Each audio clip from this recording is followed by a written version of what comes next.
સુરતની નવી civil hospital અત્યંત બીમાર છે। બિલ્ડિંગને ટકાવી રાખવા માટે લોખંડના ટેકા મારવા પડ્યા છે। સિવિલ તંત્ર કોઈ મોટી દુર્ઘટનાની જાણે રાહ જોઈ રહ્યું હોય તેવા આ બિલ્ડિંગના દ્રશ્યો દેખાઈ રહ્યા છે, જે જર્જરિત દેખાઈ રહ્યા છે।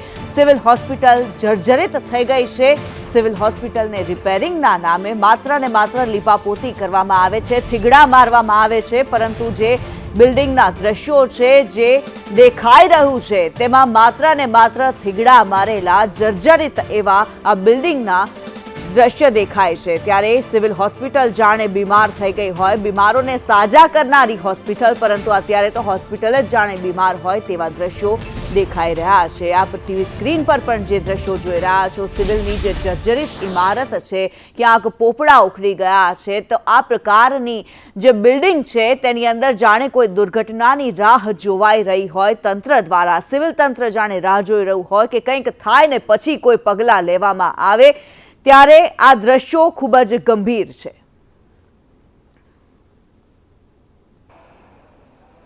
દક્ષિણ ગુજરાતની સૌથી મોટી સરકારી હોસ્પિટલ એટલે સુરતની નવી સિવિલ હોસ્પિટલ, પરંતુ આ સુરતની નવી સિવિલ હોસ્પિટલના હાલ છે તે બેહાલ થઈ ગયા છે। આમ તો તમે ટેકાવાળી સરકાર સાંભળી હશે, પરંતુ અત્યારે તો નવી સિવિલ હોસ્પિટલ ટેકા પર છે। જોઈ શકાય છે કઈ રીતના નવી સિવિલ હોસ્પિટલમાં દરેક વોર્ડની અંદર આ રીતના ટેકા મારી દેવામાં આવ્યા છે, કારણ કે જ્યાં જો ત્યાં પોપડા અને છત પડવાની ઘટના બનતી હોય છે ત્યારે આ રીતના લીપેપટ્ટી કરવામાં આવી રહી છે। સિવિલ સત્તાધીશો કોઈ મોટી દુર્ઘટનાની રાહ જોતા હોય એવું લાગી રહ્યું છે।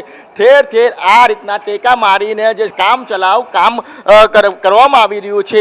હજારો દર્દી છે તે રોજની અહીંયા સારવાર લેતા હોય છે। વાત કરીએ તો મહારાષ્ટ્રથી લઈને છેક દક્ષિણ ગુજરાતના તમામ ગામડાના લોકો છે તે અહીં સારવાર લઈ રહ્યા હોય છે। જોઈ શકાય છે કે પોપડા પડવાના લીધે અત્યારે પણ લીપાપોટી કરવામાં આવી રહી છે। વરસાદની સિઝન છે તો કેટલાક જે વોર્ડમાં છે તે પાણી ગળવાની પણ સમસ્યા થઈ રહી છે, ત્યારે આ પ્રમાણે નવી સિવિલ હોસ્પિટલ છે તેને બીમાર પડી હોય ને આ બીમારીની અત્યારે કહેવાય કે દવા ચાલી રહી એ પ્રમાણે અત્યારે લીપાપોટી કરવામાં આવી રહી છે। જોઈ શકાય છે કે કાટ ખાઈ ગયેલા સળિયા અને પિલ્લર છે તે પણ એકદમ નાજુક હાલતમાં આવી ગયા છે, પરંતુ તેની ઉપર માત્ર ને માત્ર સિમેન્ટ અને જે કહેવાય કે જે તેનો મારો મારવામાં આવી રહ્યો છે અને તેને છુપાવવામાં આવી રહ્યું છે। જે રીતની પરિસ્થિતિ સર્જાય છે, ઠેક ઠેક તિરાડો પડી છે, પિલ્લરો બેસી ગયા છે અને તેને માત્ર છુપાવવા માટે અત્યારે ભાઈ જોઈ શકાય છે કે કઈ રીતના આ લીપાપોટી જે મજૂરો કરી રહ્યા છે તેના માથા પર પણ જે સિમેન્ટનો માલ પડી રહ્યો છે। સત્તાધીશોએ ખાસ કરીને ધ્યાન આપવું જોઈએ કે આ સિવિલ હોસ્પિટલ છે તેમાં ગમે ત્યારે દુર્ઘટના ઘટી શકે છે, કારણ કે સિવિલ હોસ્પિટલમાં અગાઉ પણ પોપડા પડવાની ઘટના સામે આવી હતી અને આ પોપડાને ઢાંકવા માટે માત્ર ને માત્ર સિમેન્ટ કોન્ક્રીટનો જે કહેવાય કે માલ ભરી દેવામાં આવે છે, પરંતુ કોઈ નક્કર નિવારણ નથી લાવવામાં આવી રહ્યું હતું। હજારો દર્દી અહીંયા સારવાર લઈ રહ્યા છે। દર્દીઓ પર પણ કેટલી વાર જે કહેવાય કે પોપડા પડવાની ઘટના સામે આવે છે। અત્યારે જોઈ શકાય છે કે આ સિવિલ હોસ્પિટલનો જે ભાગ છે તેમાં દરેક જગ્યા પર 4 માળની બિલ્ડિંગ આવેલી છે અને આ જે પિલ્લર છે તે બેસી ગયા છે। વારંવાર રજૂઆત કરવામાં આવી છે કે આ જે જલ્દીથી જલ્દી જે નવી સિવિલ હોસ્પિટલ છે તેને શિફ્ટ કરવામાં આવે, કારણ કે જોખમી રીતે અત્યારે આ પ્રમાણે આ સિવિલનું જે કહેવાય કે છત છે, દિવાલ છે, તે લોકોના જે કહેવાય કે જીવ પર જોખમ થઈ રહ્યું છે। ફાયર અધિકારી પણ અત્યારે આવ્યા છે, તેમની પાસેથી જાણવાના પ્રયાસો કરીશું કે જે રીતના ફાયર અધિકારી છે તેમની પાસે જાણવાના પ્રયાસો કરીશું। સાહેબ, આવી પરિસ્થિતિ સિવિલની તમે જોઈ શકાય છે કે તમે બી આટલું જે કહેવાય કે શહેરને સારું રાખવા માટે ઠેર ઠેર સીલિંગ ને એ બધી કાર્યવાહી કરતા હોય છે, કોઈ હોનાતા ઘટી શકે છે કોઈ દુર્ઘટના આ પરિસ્થિતિ જોતા? હવે કોણ ધ્યાન આપશે? તમે જોઈ શકાય છે કે આ 4 માળનું બિલ્ડિંગ છે, 4 માળના બિલ્ડિંગ પર માત્ર આટલા લોખંડના ટેકા ચાલી શકે ખરા? ચાલી શકે ખરા? નહીં ચાલી શકે, હવે ડેન્જર જ છે, બધું ડેન્જર છે, ડેન્જર ગમે ત્યારે પડી શકે એવું લાગી શકે ને? બિલકુલ, ફાયર અધિકારી છે તે પણ જોઈ શકાય છે। ભાઈ, કેટલા ટાઈમ ત્યાં લગાવવામાં આવ્યું છે? मालूम नहीं, मैं तो आज पहली बार आया हूँ। पहली बार लोग दर्दी कितने जाते हैं यहाँ से? दर्दी तो बहुत आते जाते रहते हैं ना। पोपड़ा भी पड़ता है यहाँ से? हाँ, वो तो જોઈ શકાય છે અત્યારે કે કઈ રીતના આ જે જેક મારવામાં આવ્યા છે લોખંડના 4 માળનું બિલ્ડિંગ છે, આ 4 માળના બિલ્ડિંગને ટકાવી રાખવા માટે આ રીતના લાકડાના પાટિયા મારી દેવામાં આવ્યા છે અને ત્યારબાદ આ જેક મારી દેવામાં આવે છે। બેન, શું કહેશો તમે આ રીતના ટેકા મારી દે બીક લાગે છે ખરી તમને? તે લાગે ને હવે બીક લાગે? બીક લાગે તમને? પડી જાય ને ઉપર એટલા અહીંયા કેટલી વાર પડે બી છે ખબર તમને? પડે છે ને પડે છે, લોકોને વાગે બી છે. વાગે છે.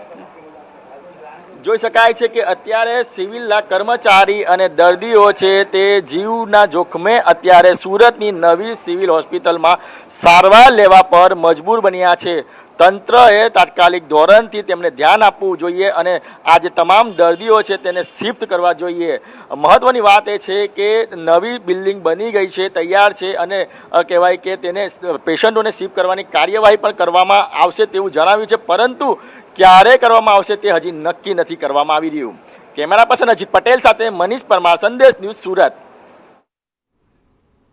ત્યારે સિવિલ હોસ્પિટલના જે આ દ્રશ્યો સામે આવી રહ્યા છે, સતત જે દ્રશ્યો છે, જર્જરિત થઈ ગયેલું આ બિલ્ડિંગ અને સત્તાધીશોને હજી સુધી કોઈ જાણે દુર્ઘટનાની કોઈ એવી ભાળ ન હોય તેવા પ્રકારના આ દ્રશ્યો સામે આવી રહ્યા છે. માત્ર ને માત્ર લોખંડના જે પાઇપ છે, થાંભલા છે, તેના ટેકા ઉપર આ હોસ્પિટલના જે 4 માળ છે તેને ઊભા રાખવામાં આવ્યા છે. આ પાઇપ જે છે તે કેટલો ભાર ઝીલી શકશે એ તો અત્યારે સૌથી મોટો સવાલ છે, પરંતુ સવાલ એ છે કે તંત્રને શું આ દ્રશ્યો નથી દેખાતા? કારણ કે સિવિલ હોસ્પિટલ જે સુરતની આ સિવિલ હોસ્પિટલ છે, દક્ષિણ ગુજરાતની મોટી હોસ્પિટલ ગણવામાં આવે છે. આ હોસ્પિટલની અંદર દરરોજના હજારો દર્દીઓ સારવાર માટે આવતા હોય છે અને તેના આવા દ્રશ્યો ત્યારે દર્દી અને સગા અહીંયા સારવાર લેવા આવતા હોય છે, તેના પણ માથા પર જે કહેવાય કે આ પોપડા પડે છે, જેના કારણે તેઓ ઘાયલ પણ થાય છે. પરંતુ સુરતની નવી સિવિલ હોસ્પિટલ છે તેની લિફ્ટ છે તે અત્યારે ખોટકાય છે અને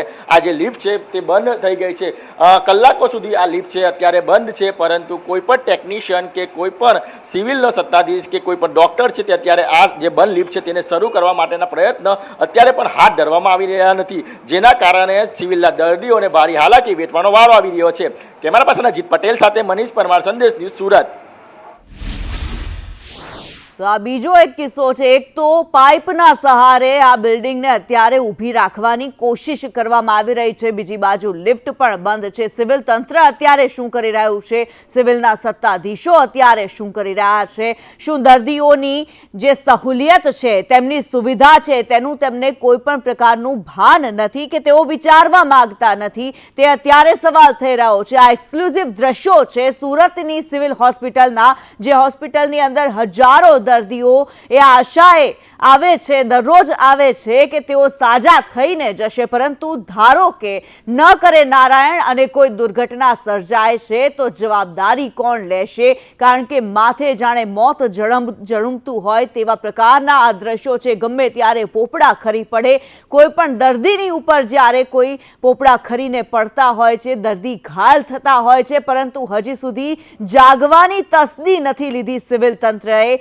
ટેકાની સરકાર સાંભળી હશે, પરંતુ આ તો ટેકાવાળી હોસ્પિટલ જોવા મળી રહી છે અને 4 માળ જે છે તે આ ટેકાની ઉપર અત્યારે ઉભેલા જોવા મળી રહ્યા છે. ગમે ત્યારે કોઈ પણ પ્રકારની હોનારત માટે જાણે તૈયારી રાખવાની હોય તેવા જ આ દ્રશ્યો છે. માત્ર કામગીરીના નામે થીગડા મારવામાં આવે છે, લીપાપોતી કરવામાં આવે છે. અત્યારે દેખાય પણ છે દ્રશ્યોની અંદર કે માત્ર સિમેન્ટ મારીને અત્યારે આ દ્રશ્યો સંતાડવાની કોશિશ કરવામાં આવી છે, પરંતુ સંતાડીને આ સિવિલનું તંત્ર કરશે શું? કારણ કે જે અંદરથી જર્જર થઈ ગઈ છે આ બિલ્ડિંગ ગમે ત્યારે પડી પણ શકે છે. ન કરે નારાયણ કોઈ હોનારત થઈ જશે તો તમે ક્યાં જશો?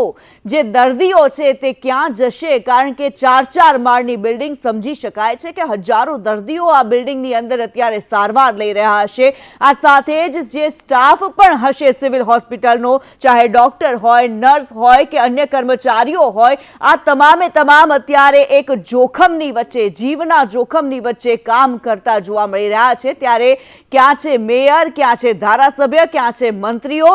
તમામે તમામને આ દ્રશ્યો જોવા જરૂરી બની જાય છે, કારણ કે કંઈક તો કરવું પડશે. જો નહીં કરો તો કંઈ પણ થઈ શકે છે, કોઈ પણ દુર્ઘટના સર્જાઈ શકે છે અને એ દુર્ઘટના એવી હશે કે તમે કંઈ જ નહીં કરી શકો. મનીષ પરમાર અમારી સાથે જોડાયેલા છે અત્યારે. મનીષ, માથા પર મોત લઈને જાણે દર્દીઓ સિવિલમાં સારવાર કરાવવા માટે આવી રહ્યા છે, જર્જરિત એવી સિવિલ હોસ્પિટલની અંદર. જી બિલકુલ વાત કરીએ તો જોઈ શકાય કે અત્યારે જેક મારી દેવામાં આવે છે. બેન શું કામ આવ્યા હતા તમે અત્યારે? રિપોર્ટ લેવા માટે. જોઈ શકાય છે અત્યારે કઈ રીતના આ રીતના જેક મારી દેવામાં આવે છે. આ રીતના બિલ્ડિંગ ટકે 4 માળનું ના ટકે અને લિફ્ટ પણ બંધ છે કેટલા બંધ ટાઈમથી. છે. એટલા માટે જે પેશન્ટ છે એમને તો બહુ ટાઈમ બહાર ઊભું રહે કારણ કે પગની તકલીફવાળા હોય એમને પણ બહુ બહાર વેઇટ કરવું પડે એટલે પછી સાથે અમારે હોય એને 4 માળ ચડીને જવું પડે ઉપર. શું કહેશો આ રીતના તમે બી ભણેલા ગણેલા લાગો છો, આ રીતના કોઈ દિવસ તકે ખરી?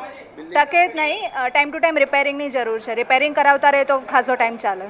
પણ પડી જવાની કોઈ રાહ જોઈ રહે એવું લાગી રહ્યું છે. હા એવું તો છે બટ ટ્રાય કરી શકીએ આપણે ઉપર સુધી વાત પહોંચાડી શકીએ કે કોઈ આવીને રિપેરિંગ કરી જાય તો ડોક્ટર્સ માટે પણ સારું છે અને પબ્લિક માટે પણ સારું છે. હજારો પેશન્ટ બી અહીંયા સારવાર લઈ રહ્યા છે. પરે કેટલી વાર પરે બી છે, પોપરાને ઇન્જર થાય છે. હમણાં જ અહીંયા કેટલા 2-3 આંટીને જોયા પડતામાં. પડી ગયા હતા.